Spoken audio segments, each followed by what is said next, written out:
Shri MK Muneer, അങ്ങേക്ക് 12 minute സംസാരിക്കാം.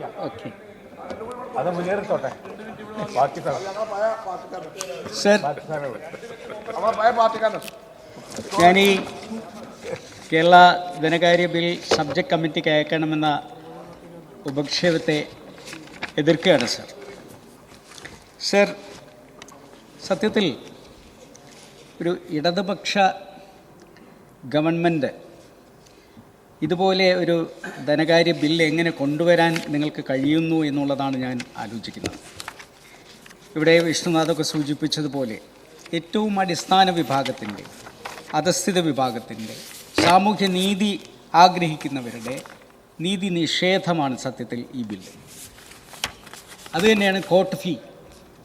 ജീവനാംശത്തിന് വേണ്ടി യാചിച്ച് കുടുംബ കോടതികളിൽ എത്തുന്നവർക്ക് അവർക്ക് ഇനിയിപ്പം സ്വർണം തിരിച്ചു കിട്ടണമെങ്കിൽ അതിന് ആനുപാതികമായ ഫീ കെട്ടിവെക്കണമെന്ന് പറയുന്ന, അപ്പോൾ അവർക്ക് അനുകൂലമായി നിൽക്കേണ്ട ഒരു ഗവൺമെൻറ് ആ ജനവിഭാഗത്തെ അല്ലെങ്കിൽ ആ സ്ത്രീ സമൂഹത്തെ ഇത്രയും മോശമായ രീതിയിൽ കാണുന്നു എന്നുള്ളതിൻ്റെ ഏറ്റവും വലിയ തെളിവാണ്.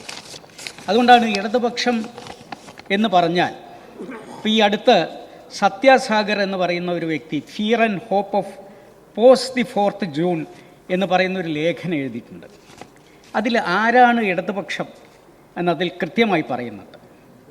ഇന്ത്യൻ രാഷ്ട്രീയ പരിസരത്തിൽ പതിറ്റാണ്ടുകൾക്ക് ശേഷം ഉയർന്നു വന്ന ഏറ്റവും വലിയ ഇടതുപക്ഷ ചിന്തകനും നേതാവും മറ്റാരുമല്ല കോൺഗ്രസ് പാർട്ടിയുടെ ആവേശഭരിതനായ നേതാവ് രാഹുൽ ഗാന്ധിയാണ് എന്ന് പറഞ്ഞിട്ടുള്ളത് സത്യാസാഗർ എന്ന് പറയുന്ന ആക്ടിവിസ്റ്റും ജേർണലിസ്റ്റുമാണ്.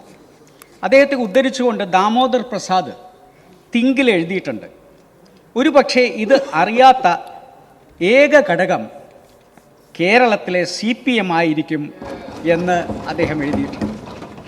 ഒരു പകർപ്പവകാശം അല്ലെങ്കിൽ ട്രേഡ് മാർക്ക് അല്ലെങ്കിൽ ബ്രാൻഡ് എന്ന നിലയിൽ ഇടതുപക്ഷം എന്നത് CPM കുത്തകയായി വെച്ചിട്ടുണ്ടെങ്കിലും പ്രായോഗിക തലത്തിലോ ആശയതലത്തിലോ ഇടതുപക്ഷ നോർമേറ്റീവിനോട് പോലും തെല്ലും യോജിച്ചു പോകുന്നതല്ല CPM ഭരണം എന്നാണ് ദാമോദർ പ്രസാദ് എഴുതിയിട്ടുള്ളത്. കാരണം എന്താണ്? മാൻമെയ്ഡ് ഇൻജസ്റ്റിസുകൾക്കെതിരെ നിൽക്കുന്നതാണ് ഇടതുപക്ഷം.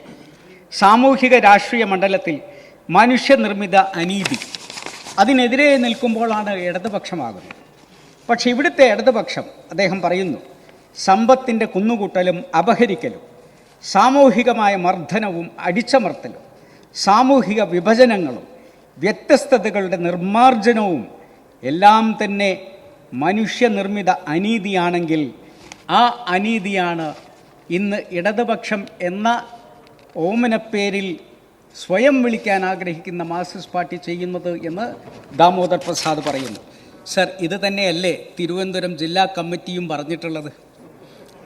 അവരും പറഞ്ഞല്ലോ, ഈ പ്രോലിറ്റേറിയനെയും മുതലാളിയെയും തിരിച്ചറിയാൻ സാധിക്കണം എന്ന്. മുതലാളിമാരുടെ ഓശാന പാടുന്ന ആളുകളായി നമ്മൾ മാറരുത് എന്ന് തിരുവനന്തപുരം കമ്മിറ്റി പറഞ്ഞത് എടുത്തെങ്കിലും നിങ്ങൾക്ക് നിൽക്കാൻ സാധിക്കണമെന്നുള്ളതാണ് എനിക്ക് പറയാനുള്ളത്. സർ, ഇന്നലെ ചുവന്ന പതാകയായിട്ട് കുറേ ആളുകൾ സമരം ചെയ്യുന്ന കണ്ടു. ഞാൻ വിചാരിച്ചു, ഇതെന്താ ചുവന്ന പതാകയുമായി സമരം? നോക്കുമ്പോൾ CPIയുടെ സർവീസ് സംഘടന ഈ ഗവൺമെൻറ്റിനെതിരെ നടത്തുന്ന സമരമാണ് ഞാൻ കണ്ടത്. കാരണം ഇന്നലെ ജൂലൈ 1 എന്ന് പറയുന്ന ദിവസം ശമ്പള പരിഷ്കരണത്തിൻ്റെ ദിവസമായിരുന്നു. അത് ചെയ്യാത്തതിൻ്റെ പേരിൽ നിങ്ങൾക്കെതിരെ സമരം ചെയ്യുന്നത് CPIയുടെ സർവീസ് സംഘടനയാണ്. മാത്രമല്ല DA അടക്കം, അതിൻ്റെ പലിശ അടക്കം 19% പണം കൊടുക്കാനുണ്ട് എന്നാണ് പറയുന്നത്. സർ, നമ്മൾ ഈ പണമൊക്കെ സ്വരൂപിക്കാൻ ശ്രമിച്ചിട്ട് ഈ സ്വരൂപിക്കുന്ന പണം നിങ്ങൾ എന്തിനു വേണ്ടി ചെലവഴിക്കും എന്നുള്ളതിനെക്കുറിച്ച് കേരളത്തിലെ ജനങ്ങൾക്കറിയാം സർ. നികുതി പിരിച്ചെടുത്താൽ ആ പിരിച്ചെടുക്കുന്ന പണം നേരെ ചൊവ്വേ വിനിയോഗിക്കാൻ നമുക്ക് സാധിക്കണം സർ. ഈ ടീം ഇന്ത്യ ജയിച്ചപ്പോൾ നമ്മൾ വലിയ ആഹ്ലാദത്തിൽ ഇവിടെ നമ്മൾ അതിനെ അനുകൂലിച്ചുകൊണ്ട് പ്രമേയം എടുത്തു, നമ്മളതിൽ അഭിമാനം കൊണ്ടു. സർ, ഇന്നലെയും ടീം ഇന്ത്യയുടെ അത്യുജ്വലമായൊരു പ്രകടനമാണ് നമ്മൾ ലോകസഭയിൽ കണ്ടത് സർ. ആ ടീം ഇന്ത്യയെ നയിച്ച നായകൻ രാഹുൽ ഗാന്ധിയായിരുന്നു എന്നുള്ളതാണ്. അതിലേറ്റവും സവിശേഷമായിട്ടുള്ള സംഭവം. സർ, അദ്ദേഹം കൊടുക്കേണ്ടതൊക്കെ കൊടുത്തിട്ടുണ്ട്. ദേശാഭിമാനിക്ക് മാത്രം അത് മനസ്സിലായോ എന്ന് എനിക്കറിയില്ല. അതുകൊണ്ട് CPM ഇന്ത്യൻ ഭരണഘടന നിലനിർത്തുന്നതിന് വേണ്ടി എടുത്ത തീരുമാനമാണ് ഇന്നത്തെ വെണ്ടക്ക അക്ഷരം. അതിനകത്ത് ഭരണഘടനയെ സംരക്ഷിക്കുന്നതിന് വേണ്ടി രാഹുൽ ഗാന്ധി നടത്തിയ പോരാട്ടം.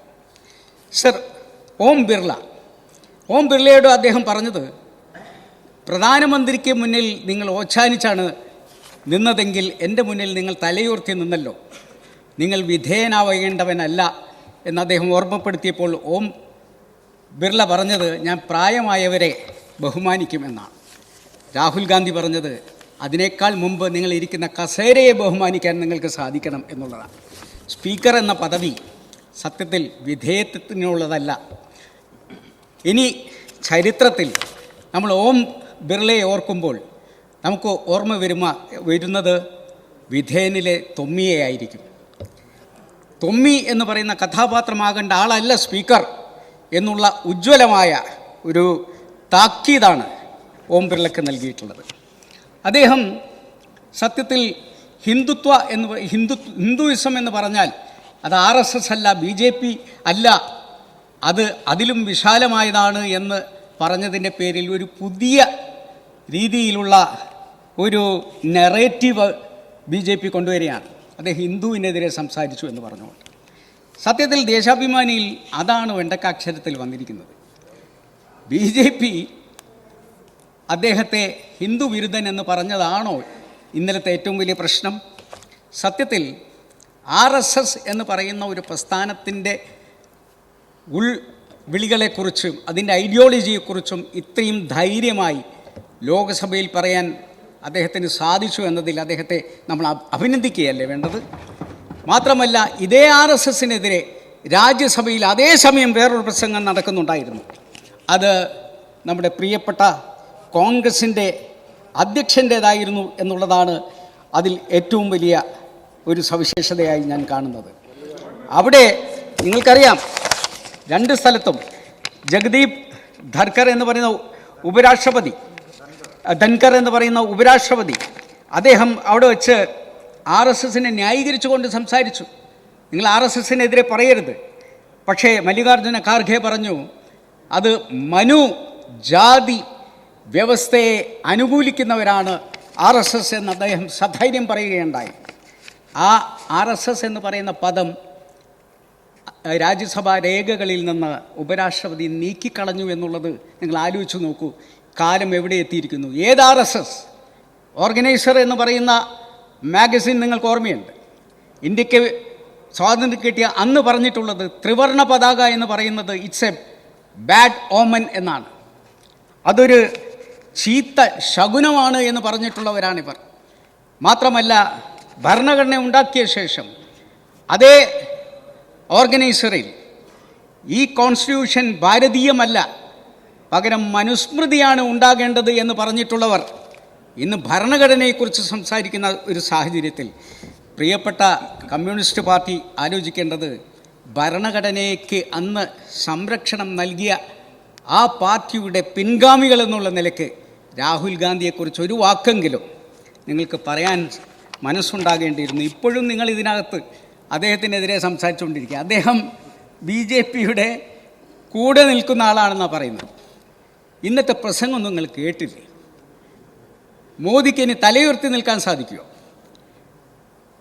മോദിക്ക് തലയുയർത്തി നിൽക്കാൻ കഴിയാത്ത വണ്ണം ഒരു പ്രതിപക്ഷ നേതാവ് ഈ രാജ്യത്തുണ്ട് എന്ന് ബോധ്യപ്പെടുത്തിയിട്ടുള്ള രാഹുൽ ഗാന്ധിയോടൊപ്പം നിൽക്കേണ്ടവരാണ് നമ്മൾ. അദ്ദേഹം ഇന്ത്യ ടീമിനെ നയിക്കുമ്പോൾ അവിടെ പാർലമെൻറ്റിൽ CPMൻ്റെ MPമാരും അദ്ദേഹത്തിൻ്റെ പിന്നിൽ ഇരിക്കുന്നുണ്ട് എന്നുള്ള കാര്യം ഇവിടെയുള്ളവർ ഇടയ്ക്കെങ്കിലും ഒന്ന് ഓർക്കുന്നത് നന്നായിരിക്കും. സർ, ധാർഷ്ട്യത്തിന് ഒരിക്കലും നിലനിൽപ്പില്ല സർ. അതുകൊണ്ട് ധാർഷ്ട്യം വെടിയണം എന്നുള്ളതാണ് ഈ കഴിഞ്ഞ ലോക്സഭാ തെരഞ്ഞെടുപ്പ് തെളിയിച്ചിട്ടുള്ളത്. ഇവിടെ കഴിഞ്ഞ തെരഞ്ഞെടുപ്പ് കഴിഞ്ഞ ഉടൻ നമ്മുടെ മുഖ്യമന്ത്രി പറഞ്ഞു, ഞങ്ങൾ തിരുത്തും എന്ന്. ഞാൻ അത്ഭുതപ്പെട്ടു. അങ്ങനെ വന്നു കഴിഞ്ഞാൽ പിന്നെ പിണറായി വിജയൻ എന്ന് പറഞ്ഞ വ്യക്തി ഉണ്ടാവുമോ? ഞാൻ ആലോചിച്ചു. പക്ഷെ പിന്നെ എനിക്ക് മനസ്സിലായി, നമ്മുടെ തിരുമേനിയെ, കുർലോസ് തിരുമേനിയെ അദ്ദേഹം നിലക്ക് നിർത്തുന്ന രീതിയിൽ സംസാരിച്ചപ്പോൾ ഞങ്ങൾക്ക് മനസ്സിലായി അദ്ദേഹം സ്വയം തീർത്തുമല്ല പറഞ്ഞത്, മറ്റുള്ളവരെന്തെങ്കിലും പറഞ്ഞാൽ ഞാൻ തിരുത്തിക്കുമെന്നാണ് ഉദ്ദേശിച്ചത് എന്നുള്ളത് ഞങ്ങൾക്ക് ബോധ്യമായി. അതുപോലെ തന്നെ എം വി ജയരാജൻ അദ്ദേഹവും തിരുത്താൻ ശ്രമിച്ചത് നമ്മൾ പോരാളി ഷാജിയെ. സർ, ഞാൻ പറയുന്നത് അദ്ദേഹം ഇന്നലെ ഇവിടെ യോഗയെക്കുറിച്ചൊക്കെ പറയണ്ടേ. പക്ഷെ അദ്ദേഹവും മുൻകൈയ്യറി ആഭ്യന്തര വകുപ്പ് മന്ത്രി എന്നുള്ളവർക്ക് അദ്ദേഹം യോഗ ചെയ്യണം. കാരണം ഈ ദേഷ്യമൊക്കെ മാറണമെങ്കിൽ, കാരണം നമ്മൾ ദേഷ്യം അധികമായി കഴിഞ്ഞാൽ നമുക്ക് മൈക്കിനോടൊക്കെ ദേഷ്യം പിടിക്കും സർ. അതുപോലെ തന്നെ അവിടെ കോമ്പയർ ചെയ്യുന്നവരോടൊക്കെ ദേഷ്യം പിടിക്കും. അപ്പോൾ ഒരു യോഗയൊക്കെ ചെയ്ത് ഒന്ന് ശാന്തമാകാൻ ശ്രമിച്ചാൽ ഇതിൽ നിന്നൊക്കെ വലിയ മാറ്റങ്ങൾ ഉണ്ടാകും എന്ന് അദ്ദേഹം തന്നെ തിരിച്ചറിയുന്നതായിരിക്കും നല്ലത് എന്നുള്ളതാണ് എനിക്ക് പറയാനുള്ളത്. സർ, കഴിഞ്ഞ തെരഞ്ഞെടുപ്പ് കാലഘട്ടത്തിൽ നിങ്ങൾ ചെയ്തിട്ടുള്ള ഓരോ വിഷയത്തിലേക്കൊന്നും ഞാൻ കടക്കുന്നില്ല സർ. സർ ആയോ?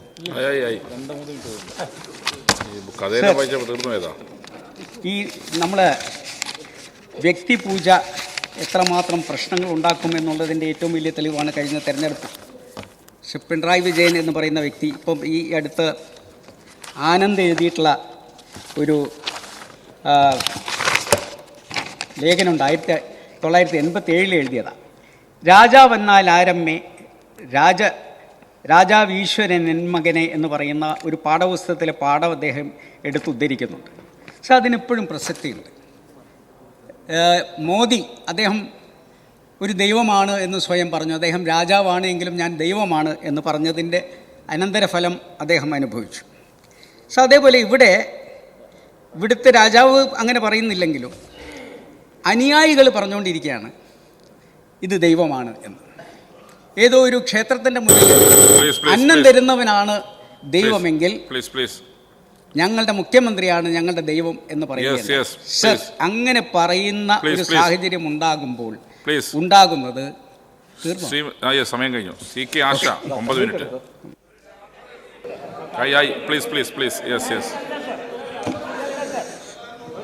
ആർക്കും കൊടുത്തില്ല. സർ,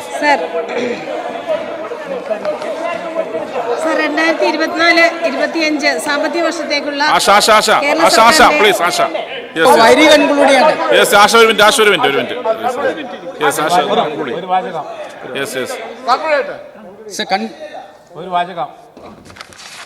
അതുകൊണ്ട് സർ, ഈ രാജഭക്തി എന്ന് പറയുന്നത് യഥാർത്ഥത്തിൽ നമ്മളെ കൂടുതൽ അഹങ്കാരികളാക്കും എന്നുള്ളത് കൊണ്ട് തിരുത്തണം എന്ന് ഞങ്ങൾ പറയുന്നില്ല. കാരണം നിങ്ങൾ തിരുത്തിയൊക്കെ വരുമ്പോഴേക്കും കാലം കുറേ കഴിയും.